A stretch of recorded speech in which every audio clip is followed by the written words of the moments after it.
Welcome, sharp minds and strategic thinkers. Today, we unravel the startling decline of Russia's military might in the ongoing war in Ukraine. Once seen as a global powerhouse, Russia now finds itself turning to unlikely allies like North Korea, a country it once dismissed.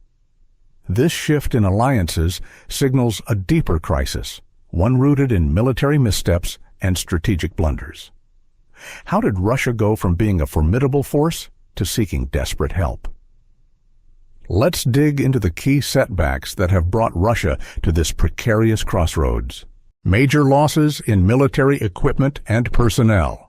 The Russian military suffered in Ukraine over 3,100 tanks, 1,400 armored fighting vehicles, 457 armored personnel carriers, 280 command posts and communication stations, 376 towed artillery pieces, 383 MLRS units, 137 helicopters, 118 aircraft, 26 ships and submarines, and others have been lost as of June 2024. These Oryx figures are an undercount because they only include visually confirmed losses. Even more frightening are the newest casualties. British sources estimate 45,000 Russians affected in Ukraine, including over 5,000 deaths. French reports estimate 15,000 Russian deaths. Ukraine estimates Russia has lost 55,000 people. The BBC and Mediazona, an independent Russian source, reported 2,000 Wagner Group dead in Bakhmut.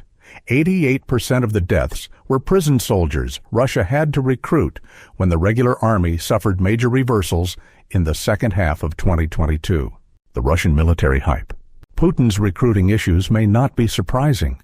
Russia needs more soldiers to continue its onslaught. Putin has not issued another mobilization order. Because it would expose Russia's most powerful to the war's cost, he doesn't want to draft Europeans. Manpower may be scarce in Siberia. The answer? Ukrainian and British intelligence sources say Putin hires African mercenaries for manpower. A $2,000 sign-up bonus, $2,200 monthly income, and a Russian passport are supposedly offered. Most recruitment efforts target Rwandan, Burundian, Congolese, and Ugandan men. The Russians' promises of money are enticing to the poor since it's more than they can usually earn. Perhaps the Kremlin considers no harm, no foul, since guys who come over aren't expected to survive long enough to enjoy it. Russia also lacks ammunition. Russian gunners fired 60,000 artillery projectiles per day during the war, depleting their stockpile. Russia could only fire 1,000 shells a day by late 2023, similar to Ukraine before its shell hunger. To win the battle in late 2023, the Kremlin projected it would need to make 3 million shells each year or 15,000 every day. At the start of the year, that was 5,000 more shells than Russia fired in Ukraine daily and 9,000 more than its industry could create. Russia's intelligence and military failures. In short, Russia turned to North Korea for aid because it found itself stuck in a war it couldn't finish quickly. Despite having superior numbers and firepower, Russia's military couldn't overcome a well-prepared and determined Ukraine. The root cause? A lack of effective coordination and essential resources behind the scenes, as well as critical intelligence failures. Putin, ironically a KGB man himself, overlooked key intelligence signals before the invasion as the FSB failed to predict the level of Ukrainian resistance. Misguided reports from the FSB painted a rosy picture of Ukrainian support for Russia, which Putin likely preferred to believe. Additionally, their plan to secure airfields and establish an air corridor was poorly executed, leading to miscalculations that left Russian forces vulnerable. Compounding this, Ukraine's security services, aided by Western intelligence, were much stronger than anticipated. The SBU's reorganization and success in thwarting Russian spies added another blow to Russia's strategy. Ultimately, Russia's military failures are rooted in outdated tactics and poor strategic decisions, with Russia's inability to secure air superiority and protect its tanks from ambushes only amplifying the situation. These issues have plagued the Russian military for years and continue to haunt them in Ukraine. Russia's poor maintenance of mechanized assets exacerbated its struggles. Thousands of vehicles were abandoned or captured, and basic upkeep, like spare parts and tire rotation, was neglected. Using cheap Chinese tires instead of more durable ones further weakened their forces. Incompetence also extended to explosive reactive armor, with many tanks failing to properly deploy or maintain it, resulting in additional losses. These strategic and logistical failures have been costly in both equipment and human lives. Military corruption. These weaknesses may lead to the widespread turret ejections seen in Ukrainian eyewitness recordings. Military corruption hurts battlefield performance. An armed forces supply chain interruption will devastate it in the field before the adversary does. Unfortunately for the Kremlin, Russian logistics professionals are as much at blame as Ukrainians for the massive losses.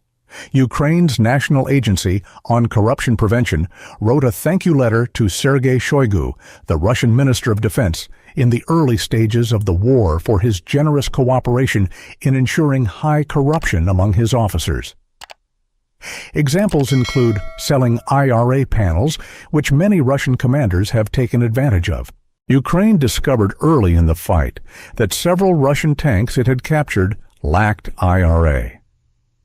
Egg cartons were found in the bags designed to hold these panels. These were presumably plastic fillers, not egg cartons, to harden sand in sacks. Either way, the supplies were inadequate IRA substitutes and offered little to shield tanks from Ukraine's anti-tank guns. Poor body armor distribution is worse than tank defense for Russia. Many Russian soldiers, notably those mobilized in late 2022, died or were maimed on the battlefield due to inadequate protection. Why was there trouble? Russian logistics officers made a fortune selling bullet-resistant ceramic plates within modern body armor. Ukrainian military found cardboard-lined body armor. Lucky troops had metal-plated armor. Unfortunately for them, viral footage on social media showed that Ukrainian soldiers could bend it over their knees and that pistol shots could breach the armor, let alone normal rifle ammunition. Even worse, Russian soldiers got paintball-style airsoft body armor. The issue goes beyond body armor to the simplest products. Also gone were 1.5 million uniforms. These are desirable resale products, therefore Russian officers felt others might use them better than their men. The disappearance also applies to larger equipment. Russia makes tank tracking and misses difficult. Russian military incompetence and corruption have led to the cannibalization or sale of thousands of advanced T-72 and T-80 tanks that were intended to be stored.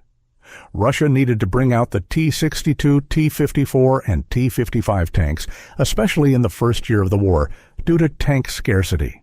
Russia's massive advance halted and reversed, losing thousands of square miles without tanks and support vehicles.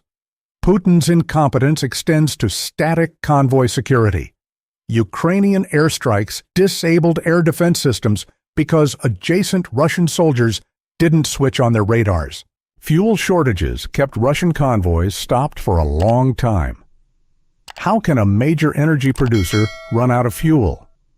Russia simply didn't have enough vehicles to support Ukrainian convoys in the early days of the war, when its military should have been strongest. Instead, the Russian military relies on its rail network. Even when Ukraine ruins railroads, they are easy to repair, but delivering supplies from railheads to war zones is difficult. Russia had too few trucks, and cheap Chinese tires prevented many from making the trip.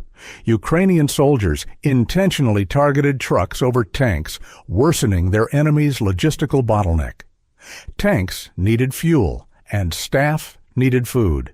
Even the finest tank is meaningless without those two things.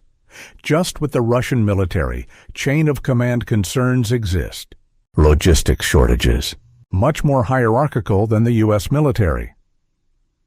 The top-heavy Russian military relies on senior officers to make tactical decisions instead of teaching younger officers to lead with the help of a professional cadre of non-commissioned officers. This top-heavy organization slows the Russian military and endangers senior leaders on the battlefield. By 2023, 12 Russian generals were dead in Ukraine.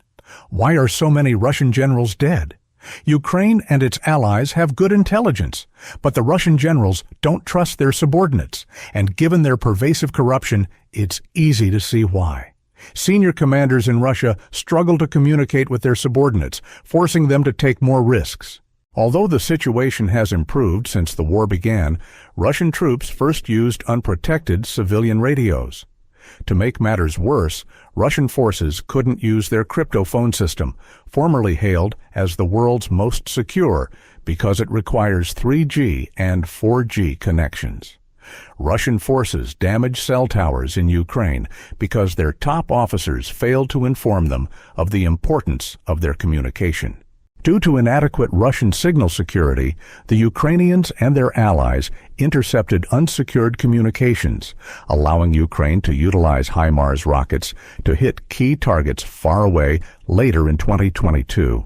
Russia has been gaining progress this year, but the cost of all these mistakes, even if they're not as catastrophic, is rising. Russia lost 870 people in January-April 2024. If the trend continues, 31,000 casualties every year. These estimates from Ukrainian sources may be an overestimate since both sides have overstated their efficacy against their enemies throughout the war. Even with typical fluctuations, this pace would kill or maim the 100,000 troops the Lithuanian Ministry of Defense estimates are needed to win the war of attrition in 2025. Cheap tires, poor maintenance, terrible tactics, command incompetence, and pervasive corruption in the Russian ranks caused early war convoys to stop. At a time when Ukraine was less well-armed, Russia's early offensives against Kiev and elsewhere may have been more successful if it had maintained its vehicles and troops. Instead, Russia's inefficiency and corruption prevented it from winning the war at a crucial period. Russia was obliged to undertake a costly attrition war that isolated it from the world. Despite modest improvements from battlefield learning, the Russian military is largely ungainly and ineffective, reliant on mass for victory. To avoid losing the war of attrition, Russia has become more dependent on China, Iran, and North Korea. Putin is likely questioning how the situation deteriorated so quickly, and perhaps his confidence has been shaken as he rethinks his military strategies. What do you think? Is there a deeper issue plaguing the Russian military, or is it just one major flaw causing the chaos? Let us know your thoughts in the comments. Don't forget to like, share, and subscribe for more insightful analysis on global affairs. See you in the next video.